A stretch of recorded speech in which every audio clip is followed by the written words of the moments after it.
You're listening to the Decisive Podcast, insights and analysis to empower confident decision-making.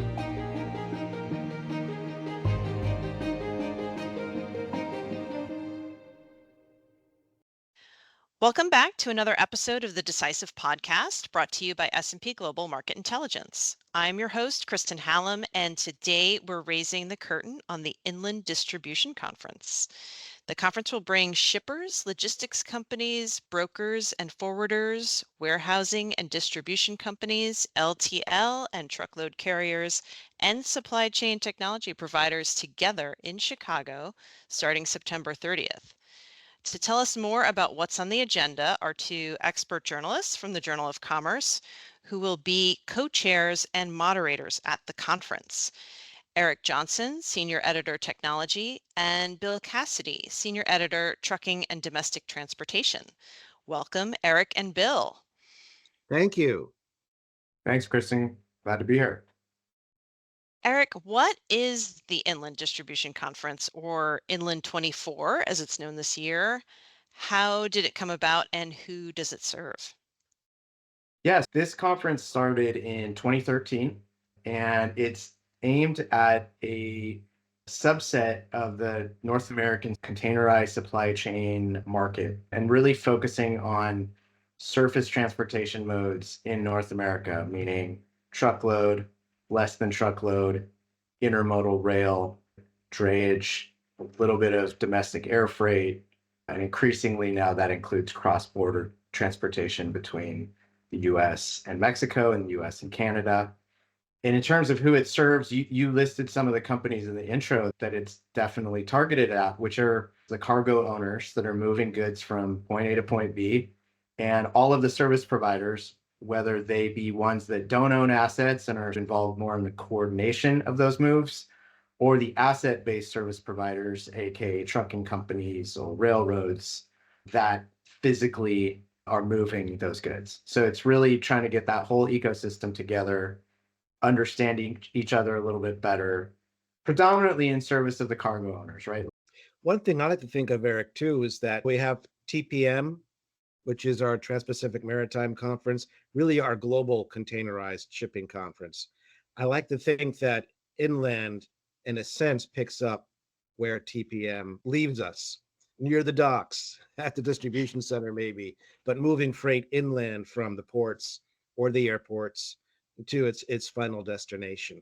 I think there's also the reality that there's a lot of freight that moves just domestically or continentally in North America that didn't originate from a ship or an airplane that was moving internationally. There's a lot of industrial cargo, especially, that just moves purely domestically, and we focus on those issues as well. Appreciate that context. Bill, the theme for this year's Inland Conference is striking a balance. How did the Journal of Commerce arrive at that theme? Last year, the theme was preparing for a rebound or reaching for the rebound, because most people last year assumed that the freight recession, the down cycle that we've been experiencing since about May of 2022 would be over by now. But that didn't happen the way people anticipated. This past year, whether you're a shipper or a carrier or a logistics provider, you've had to think about, how do I strike a balance between supply and demand, between capacity and the demand for my customers? How do I look at pricing?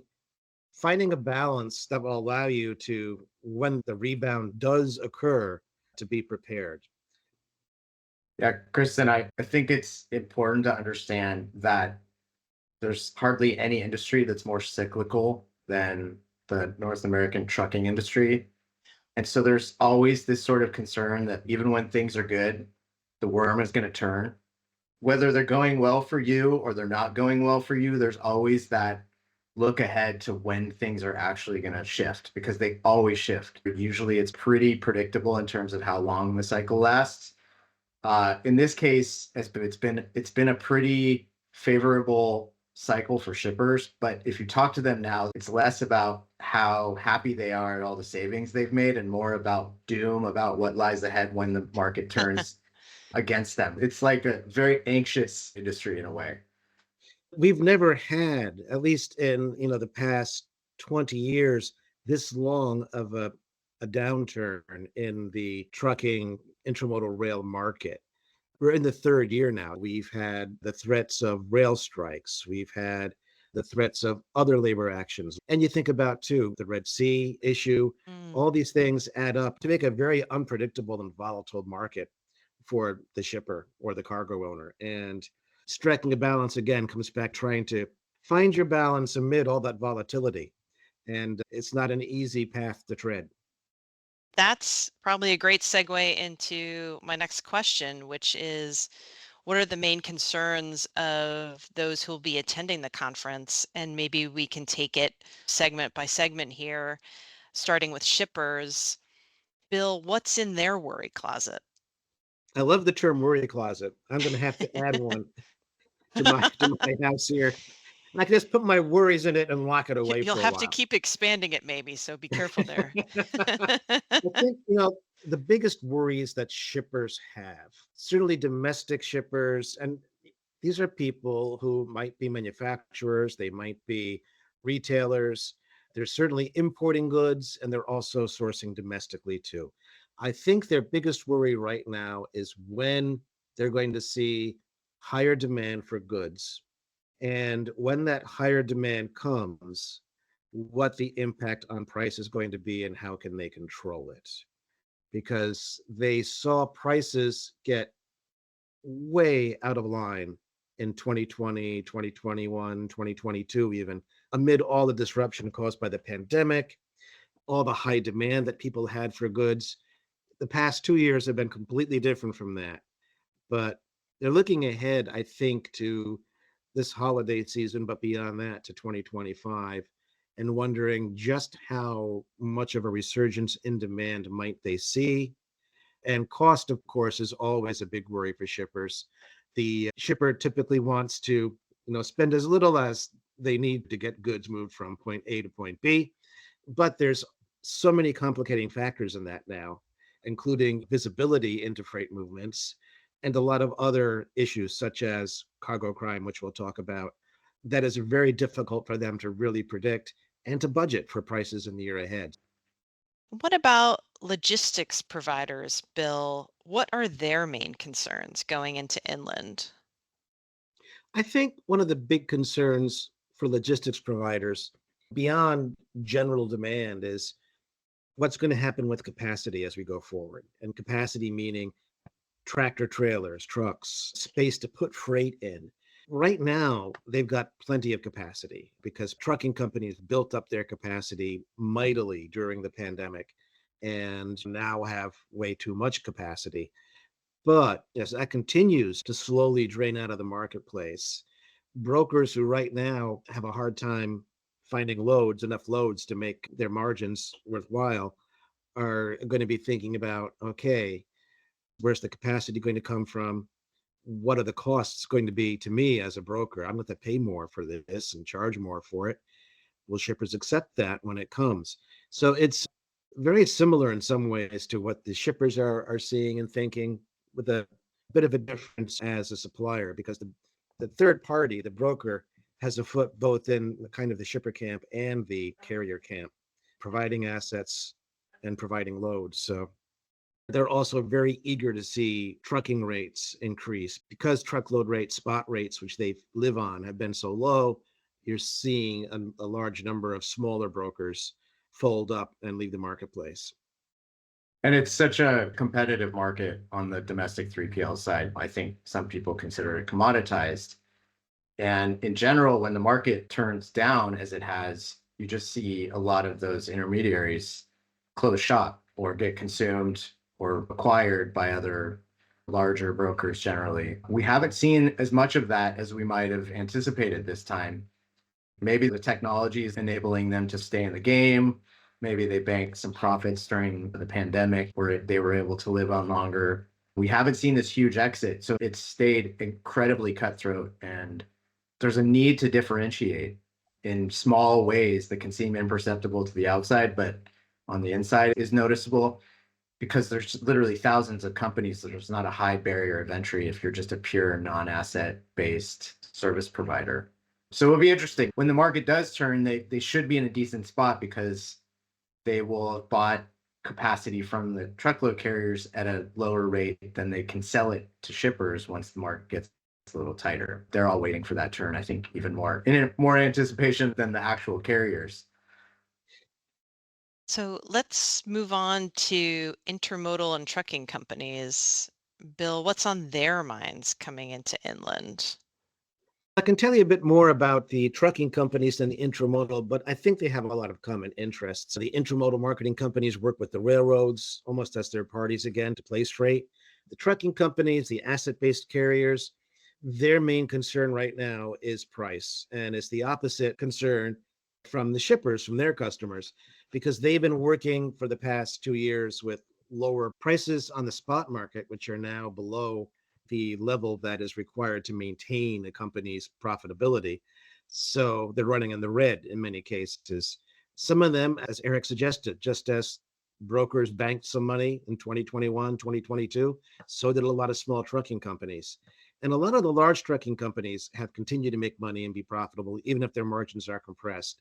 But they really are concerned about rising operating costs. They're concerned about low rates that aren't providing the return they need to reinvest in business.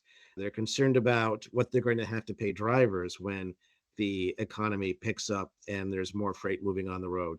So they're looking at this from a bit of a different perspective. Obviously, when rates will go up, they'll be more profitable, they'll be happier.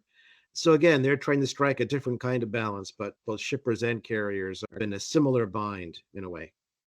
Two things everyone seems focused on is when the freight recession will end, and we've talked a little bit about that. And I confess that I've had the song Turn, Turn, Turn in my head since we were talking about the turning.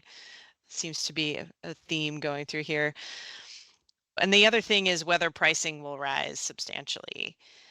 Is there a consensus on a market turn for US freight demand and pricing, Bill? I'd say no, there is no consensus right now. We've heard varying predictions. And as journalists, we try and take them all and look at them and examine why people are saying things are going to happen in the fourth quarter, in the first quarter, in the third quarter. There has not been a great deal of evidence that we're going to see a turn in the cycle simply because the cycle has gone on for a long time. And here we are going into 2025, late 2024. Things appear to be at the bottom for the truckload rate cycle. And the best predictions or forecasts that I can get now would lead me to believe that it's going to be sometime in second quarter next year. One of the major issues is manufacturing, because manufacturing accounts for so much truck freight. We tend to think at the Journal of Commerce about imports and a lot of retail, and that is an important part of the mix. But I think about 60% of truck ton miles is industrial freight of some type. The industrial manufacturing economy really needs to see better growth in order to begin to pick up at a substantial pace again. Retail goods will do a certain amount, but you need to have both retail and manufacturing moving upward at a better trajectory than we have right now. So that does make it look as if it may be going into early to mid 2025. So I think the fact that you could talk to, and Bill does obviously, and I do, talk to 36 experts, from academics to data providers to the companies that are literally providing the sort of Craigslist of websites that are matching cargo with available truck drivers, to the owners of the largest fleets in the country, names you would see when you're rolling down the highway. All of them have a little bit of a different view on when the market hit the bottom and when they're expecting it to turn. Just tells you how difficult it actually is to capture this. It's a massive market. It's $800 billion at least. As Bill said, there's not one monolithic market. There are thousands of subsets of this market. And Bill's point about The industrial sector really being a little more indicative of the health of the overall market is important also because truckload is the biggest sector, but when capacity is tight in truckload, it has knock-on effects on less than truckload, which is when the trailer is mixed with a bunch of different cargo from a bunch of different shippers. And it has a knock-on effect on intermodal rail, where you're moving goods by rail car instead of on the road. So there's all these interesting knock-on effects that when demand is low are much less under the microscope. When demand starts to get high and capacity starts to tighten, that's when you see interesting things happen shifting between the modes as well. Now, we've talked about the economy as a factor, and we have not had a recession in the US. The economy is growing. So why, if the economy is growing, is freight demand in this prolonged downturn, Bill? The answer there is that the economy, that GDP, isn't just generated by goods movement. A lot of consumer spending is on services. The actual GDP generated by goods is a small portion of the bigger picture on the economy. Also, you have to think imports, which we write about incessantly at the Journal of Commerce. That's our bread and butter. They're a negative to GDP. So when imports are up, as they have been, that subtracts from GDP. Growth in the services industries helps balance that out. But even though we've had really decent growth in GDP, that does not reflect on the freight market as much. And that's partially because people bought so many goods between 2020 and 2022 that it flipped a switch and everyone began spending more on services. I think in the most recent economic report from the Commerce Department on consumer spending, there's some sign of a balance returning, but we're probably still a long way off. Our worried closets are full of stuff that we bought during the pandemic. We have no space Right. left for anything That's else. what's been in my worry closet right now. I want to pivot back to something that Bill brought up earlier, which was crime. You've added content related to cargo security and crime this year at Inland. What's causing the spike in cargo crime, Bill? Are there ways to prevent it from happening? That's a big question. And it's a question that has come up every place I've been the past 2 years. And I think what has happened, in part, the pandemic created opportunity, disruption created opportunity for people to develop inroads, shall we say, into sources of freight, sources of revenue for theft. But technology also, I think, has really helped enable a more sophisticated network of fraud that is global, not just domestic. And we have seen since, say, 2020, the incidence of fraudulent pickups where someone falsifies their identity, goes into a warehouse distribution center, gets a truckload of freight and drives off and is never seen again. That has increased like hundreds of times by, Wow. I think, an incredible amount over the past 2 or 3 years. And at the same time, we're seeing more strategic theft where people are using technology to gain access to data on where expensive goods are or goods that they want to steal. They don't even need to be expensive goods. It could be energy drinks. Those are a great target because they can be resold so easily. The bad actors, as they're often called, are much more sophisticated than they used to be. And quite often, they're part of theft rings, which are not just, you know, continental here, but global, with direction coming from overseas, which makes it even harder for law enforcement to target them. So this is something that is on the minds of everyone involved in freight right now. And really, I think it comes down to Eric's big topic, technology. Shippers and their suppliers are in almost an arms race when it comes to technology to find ways to counter the very aggressive targeting of their goods by cargo theft rings. Bill did a great job of summarizing the global challenge of this. I think of this as this has taken over the industry in the way that cybersecurity has taken over almost every commercial interest in the world. We seem to have reached a point on the cybersecurity side of things where there's enough people wanting to counteract the bad people that we've reached at least something approaching an equilibrium. Otherwise, all of our systems would be down all the time, right? So there's enough good actors who understand where the bad actors not are today, but also where they're going. That same sort of equilibrium, we're not there yet on the freight side. The hardest thing I think for the industry to wrestle with is this is not a brute force problem. This is a very like nuanced zeros and ones problem. And that's not necessarily the way the industry thinks about things or hasn't historically. So it's coming around. That will be a huge source of discussion throughout the conference. I definitely want to put a pin in the technology that you mentioned there, Eric. We will definitely come back to that. Another thing that may be a topic of conversation at Inland is the labor action that may or may not happen. There's a chance that longshore workers may go on strike at East and Gulf Coast ports as the conference begins, Eric. If they do, how disruptive would that be on U.S. transportation and inland distribution?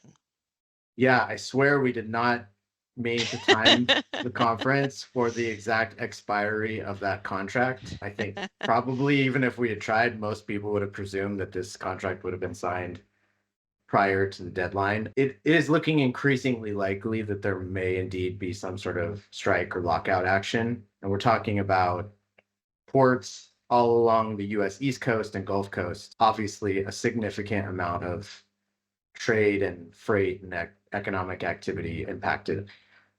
By the time we will have met, most of the people in that room will have been considering the possibility of this occurrence for a very long time, or at least for a few weeks if they're way behind the curve. So I think the more interesting question to ask is how long does it take to untangle what has happened if there is a work stoppage at East Coast ports? Because you would have ships not calling, potentially waiting it out, potentially skipping calls to ports and turning around or dropping off in Canadian ports. But the dock workers at those ports might walk in arms with their brothers and sisters down south and not work that cargo or those ships. So it's really about how quickly can normal operations, whether it's rail or trucking out of those ports, resume or get back to normal. And I think one thing we've heard from some ports is each of them individually has experienced outages of a day or two, weather events, closed ports fairly regularly. Sometimes system outages have shut down terminals, if not whole ports. They're used to recovering from 1 or 2 days. We don't know how it looks when all of them are out for 1 or 2 days, or it's been a while, but that seems somewhat manageable. If we start to press into multiple days to a week, longer than a week, then we're talking about massive upheaval because most shippers and their service providers won't have accounted for those ports and the networks connecting out of them to be down for 2 weeks. I think a question then, Eric, is how long does it take for the shipping lines to begin to turn their own schedules around if they have suspended a visit to a certain port on the East or Gulf Coast and it takes longer to resolve? By the time it is resolved, how quickly can they again reallocate capacity back to that port? I suspect, depending on where the service is originating, some services that are calling it New York, Savannah, Port of Virginia, they will have already left, right, from Asia. Transatlantic, maybe not yet. The die has been cast on the services from Asia at this point. If there's enough time, you could just blank that sailing. In flight terms, you just cancel the flight, essentially, and figure out where to book the passengers on other flights. If the ship is already on its voyage, I suspect the de facto position will be just wait it out, sail slower, try to offload cargo at intermediary ports if you have any stops before the US East Coast. Grin and bear it, essentially. Eric, you've been waiting patiently for the technology question to come back around, and here we are. How is technology transforming the businesses addressed by Inland 24? That is a very broad question. The short answer is every single company that is attending Inland, every single company in the markets that Bill and I cover are having to think about what technology to invest in right now. And I think maybe one thing to understand is it is very rare for there to be a piece of software that works equally for the different types of entities that exist in the market. In other words, you've heard us talk about trucking companies or carriers, as they're called. They will have a certain set of software that they use to run their business. The brokers, the intermediaries, they have a certain set of technologies that are aimed at them that help them run their business, price things accurately, buy from the carriers accurately. And then the shippers, of course, have their own set of software that helps them manage when they've handed over cargo to a freight broker or a trucking company and get visibility as it's moving once it's out of their hands. And they also have tools on the procurement side that help them ensure that they are buying at the right rate at the right time. They're all optimized for the company that's bought and invested in and maintains those systems, right? So that is the challenge from a technology perspective. There's no one overarching system that governs all of these individual transactions between these three sets of partners. So you have all of this fragmentation, you have multiple generations of tools competing for mind share. It's a very confusing space for companies that are tasked with understanding what they need, creating the budget for what they need, and then buying that, and then getting adoption within their companies to actually use these tools too. It's complicated. Sounds like you'll be very busy on your beat. You are already, but you'll continue to be busy. I don't think it's going to slow down anytime soon. So one thing I'd like to ask each of you is there one aspect of the conference that you'd like to highlight for our listeners? One thing that you're really excited about, or one thing that you're really looking forward to? Bill, let's start with you, and then we'll come to Eric. There's obviously a lot to be excited about. I mentioned the cargo crime panels. I think they're going to be really exciting. Also, I'm always really interested in our think tanks and what they will churn up. And this is something that is unique to Inland as a conference. We began several years ago holding think tanks as a way to engage people more directly. Think tanks look at issues in regional markets, but also on specific topics like cargo crime. And they're off the record, but that also means people are more willing to stand up and talk about what's really bothering them, what's in their worry closet. What am I most excited about? I'm excited about a lot this year. I've probably taken a bigger role in the event this year than I have in years past. It's cool to see how much excitement there is from people who know and love what this event is. Obviously, my goal is to make sure that more people eventually know and love what this event is about. I'm probably biased, but I feel like I'm saying this pretty objectively. It's the most substantial event from a content perspective that exists in the market. I know that because of the heart and soul that Bill and our colleague Ari Ash, who's our intermodal editor, put into not just putting sessions together, but assembling the right people to have and asking them the right questions. I personally am excited that the technology discussions are expanding. You can't extrapolate technology from operations in the industry anymore. Technology is a part of every discussion. The cargo crime issue being probably the easiest example of like how technology is enabling some of that stuff, but can also be used to combat it. There's plenty more that we could talk about, but it is time to wrap up. Any final thoughts for our listeners? It's really important to like do your homework before you come to an event like this, because you have a chance to meet some of the smartest people in the industry, and you have a chance to learn from your peers, but also service providers that may be able to tell you something that you didn't know about the market.